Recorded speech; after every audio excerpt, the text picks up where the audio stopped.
Hello students.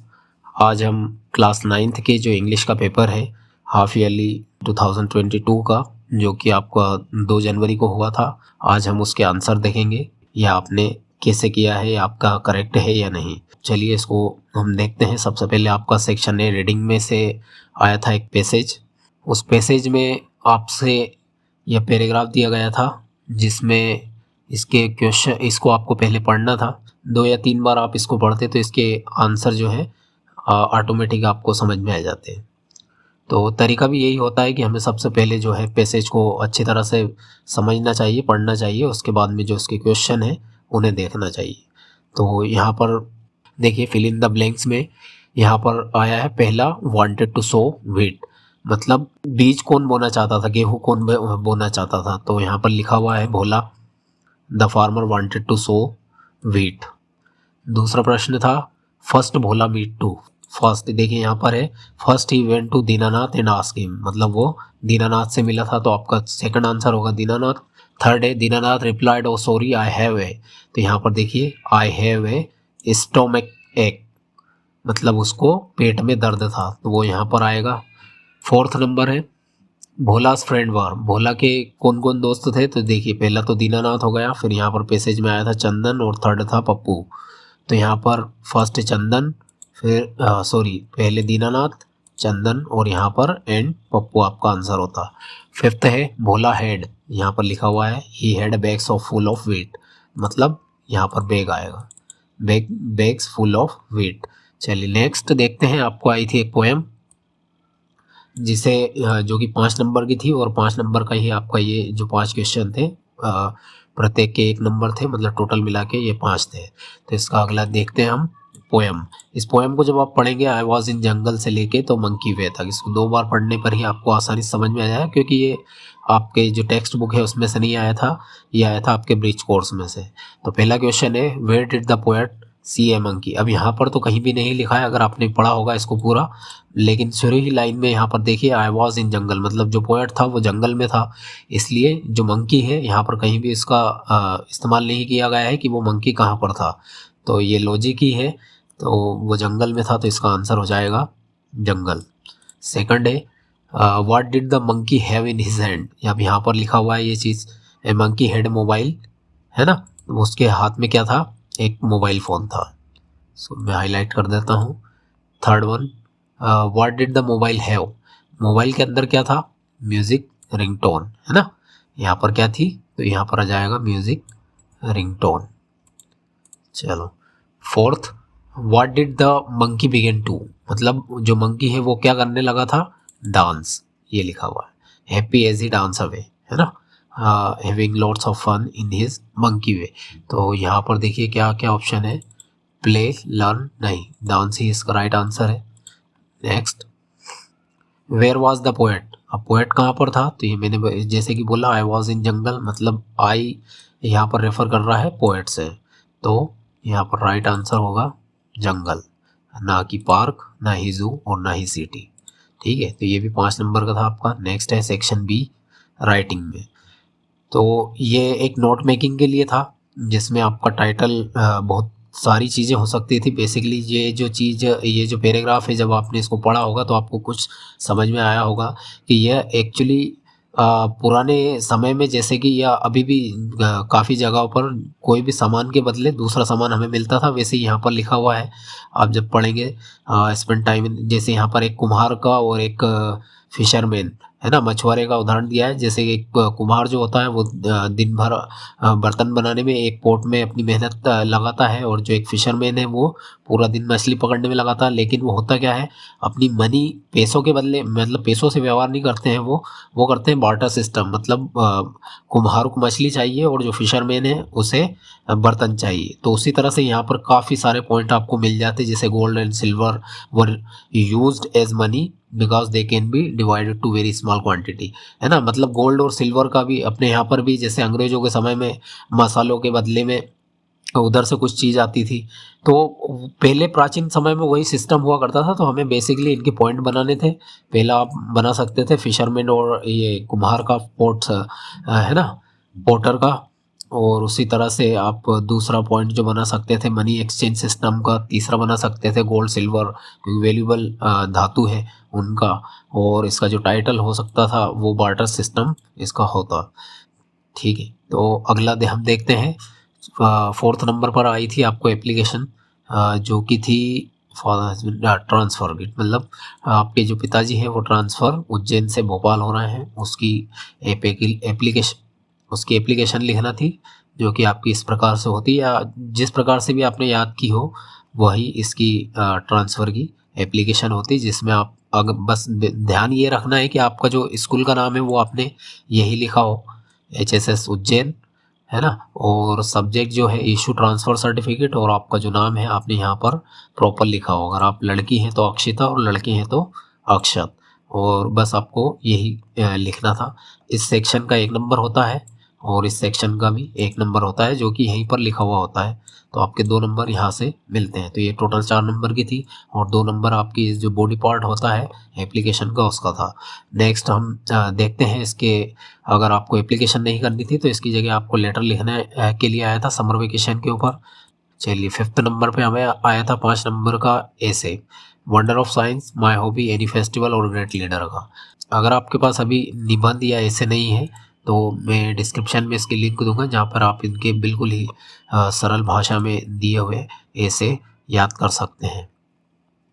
और इसके और में अथवा में हमें आया था right about your self in 10 sentence. आपको आपके बारे में 10 बातें 10 सेंटेंस में लिखनी थी। वो ऐसे से काफ़ी इजी था, अगर आपको बेसिक इंग्लिश आती है तो आप इसको लिख सकते हैं। ठीक है, ये नई चीज़ इस बार ऐड हुई है, मतलब ये आप इसको ब्रिज कोर्स में से समझ सकते हैं।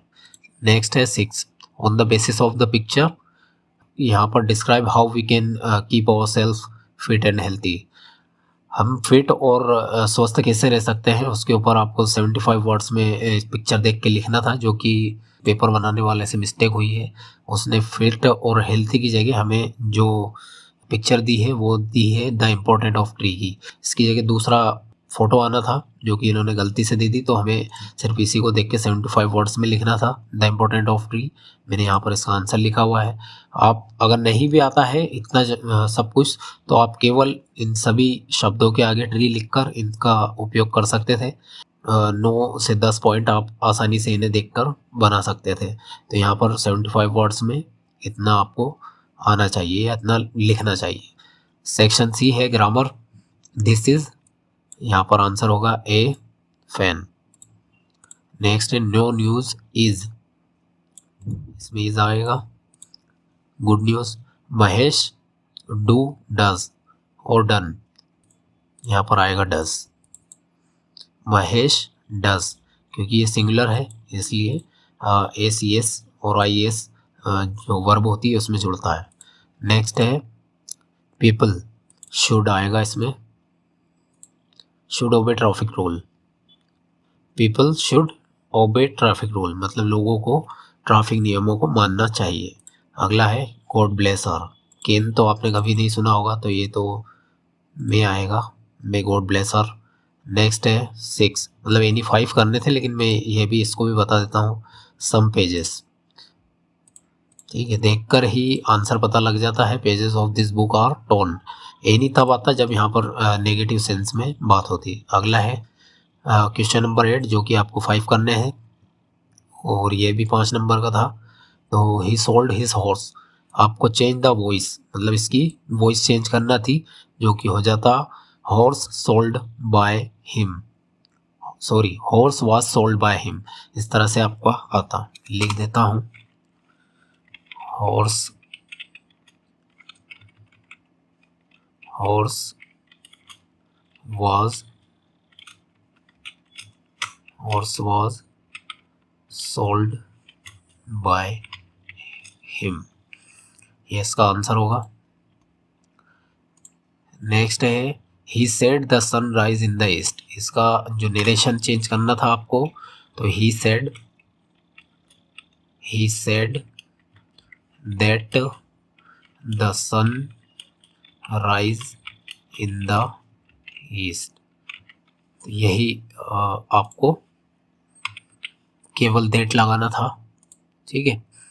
नेक्स्ट है पूनम एंड, यहाँ पर एंड का प्रयोग होगा क्योंकि बट लगा नहीं सकते क्योंकि कंपैरिजन के लिए बट इस्तेमाल होता है, इसलिए यहाँ पर पूनम और अंश जो है डांस कर रहे हैं, इसका सेंस ये होगा।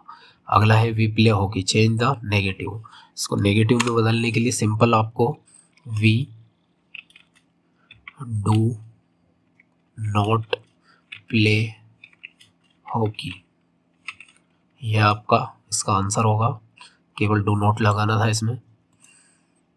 चलिए अगला है fifth, he is so lazy that he can not gate up in time. तो इसका आंसर आपका होगा ही इज, सो की जगह आपको टू करना है, too lazy that he can not, इसको आपको ख़त्म करके to get up in time, यह आपका आंसर होगा। नेक्स्ट, जगत वेंट टू ए बैंक, इसका जो करेक्ट जंबल वर्ड था इसको रीअरेंज करना था, तो सब्जेक्ट हो गया जगत, फिर वर्ब आती है वेंट टू ए बैंक, ये आपका राइट आंसर होता है। अगला है सेक्शन डी, जो कि आपके लिटरेचर में से आया था, आपकी बुक्स में से आया था, बिहाइव या मूवमेंट के भीतर से। तो चूज़ द करेक्ट फॉर्म। तो अब यहाँ पर पहला प्रश्न आया था हाउ ओल्ड वाज मार्गी। तो आपको ने अगर पढ़ा हो मार्गी और टॉमी के बारे में, टॉमी की उम्र 13 साल थी, तो मार्गी यहाँ पर 13 नहीं है, तो कन्फ्यूज़न इसमें बाकी नहीं रहा, तो इसमें 11 ईयर के मार्गी हो जाएगा। नेक्स्ट है what did Aurangzeb ban in his place, Aurangzeb ने अपनी जगह पर क्या प्रतिबंधित किया था। तो यह उस्ताद बिस्मिल्लाह खान वाली जो आपका लेसन है उससे आया हुआ है, तो इसका आंसर होगा पुंगी। व्हाट इज़ दीनामनी द नेम, तो ये अब्दुल कलाम वाले जो आपका लेसन है उसमें से है, अगर आपने पढ़ा है सुना है तो वो न्यूज़पेपर दीनामनी जो था वर्ल्ड वॉर के समय रामेश्वरम में आता था, तो उसमें उन्होंने मदद की थी जिसमें उसका नाम था दीनामनी। अगला है what was the selfish women change into, जो वो मतलबी औरत थी उसको किस में बदल दिया गया था, तो अगर आपने ये पढ़ा है तो इसका आंसर होगा वुड पेकर। अगला है extract carefully answer the following question given below. अब ये आपका प्रोज है, इसको आपको एक्सट्रैक्ट करना था, इसी में से आपका आंसर निकल के आता। अगर आप इसको दो बार पढ़ेंगे तो इसमें ही काफ़ी आंसर इसके छुपे हुए होते हैं। तो एक्सट्रैक्ट के अनुसार जो डॉक्टर है वो नहीं जानता था कि स्नेक कहाँ मतलब क्या था, तो यहाँ पर लिखा हुआ है मेल और फीमेल, वो नहीं जानता था कि वो मेल है या फीमेल है। अगला है right the antonym of suddenly, antonyms मतलब विलोम शब्द है ना, तो यहाँ पर ग्रेजुअली का आपका आता ग्रेजुअली, हाँ सॉरी ग्रेजुअली नहीं, आपसे पूछा गया था सडनली, सडनली का आंसर होगा ग्रेजुअली। चलो next, who wanted to enjoy its reflection in the mirror. तो अगर आपने ये लेसन पढ़ा है या नहीं भी पढ़ा है तो आप इसी पैसेज में देखकर आप देख सकते हैं कि जब जो लेखक है वो जाता है तब वो स्नेक क्या करता है, वो एंजॉय करता है मिरर के सामने, है ना, तो ये यहाँ पर इसका राइट आंसर होगा स्नेक। नेक्स्ट, पोएम में एक्सट्रैक्ट है, जो पोएम आपको देखकर इसी में से आंसर आपको मिल जाएंगे। तो जो सबसे पहले the above extract has been taken from the poem, अगर आपने पढ़ा है travelling round the earth where the little woman, यह आपका है ए लीजेंड फ्रॉम नॉर्थलैंड, इसका right answer a legend from the Northland का यह आंसर है। नेक्स्ट है what is he refer to in this extract, जो ही है उसमें कौन है, मतलब ये जो वक्ता है पोएम में, इसमें जो ही शब्द है कि वह कर रहा था ही आसर, तो वह कौन है, तो राइट आंसर होगा सेंट पीटर। सेंट पीटर के बारे में जो पोएट है वो बात करते हैं। नेक्स्ट है a little woman was making, क्या बना रही है, जैसे यहाँ पर लिखा होगा from store of cakes, women was making, ये रहा इसका answer, women was making cake, तो यहाँ पर लिखाएगा केक। नेक्स्ट है क्वेश्चन नंबर 12, इसमें आपको कितने क्वेश्चन आए हैं, 7 है, जिसमें से आपको 6 करना था। When did Santosh leave home for Delhi and why, तो ये क्वेश्चन आपके सभी आपके टेक्स्ट बुक में से आए थे, ये आपको करना था, है ना। तो चलिए मैं बता देता हूँ ताकि नेक्स्ट टाइम जब आप इस वीडियो को देखें, आपके नेक्स्ट एग्ज़ाम के लिए देखें तो आपको ध्यान रहे कि 6 माही परीक्षा में कौन कौन से क्वेश्चन आए थे। तो पहला आया था, when did Santosh leave the home for Delhi and why. Next है, where was Abdul Kalam's house. Third, why did Einstein write a letter to Franklin Roosevelt. और फोर्थ नंबर पे था, who were the people in Kezia family. Kezia के परिवार में कौन कौन लोग थे। Why did Aurangzeb ban the playing of pungi? Who helped Evelyn to continue with music? What did Margie write in her diary? ये आपके कुछ क्वेश्चन थे जो 2-2 नंबर के थे। फिर अगला है एनी फोर, जो कि आपके एनी फोर मतलब यहाँ पर 5 है और ये 8 नंबर के हैं, तो ये भी 2-2 नंबर के हैं। What should we do to make friend with the wind? Second है, what does the poet like to do when it rains? How did he send Peter punish the lady? Why did he send Peter punish the lady? When does he realize that he was lost his way?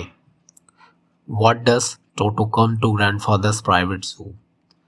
बाकी 3 number के आपके कुछ question हैं। How does Tommy describe the old kind of school? How does Evelyn hear music? Write the summary of a legend of the Northland. Where does the traveler find himself? What problem does he face? Solve question आपका last question था, Toto was a pretty monkey. In what sense is Toto pretty?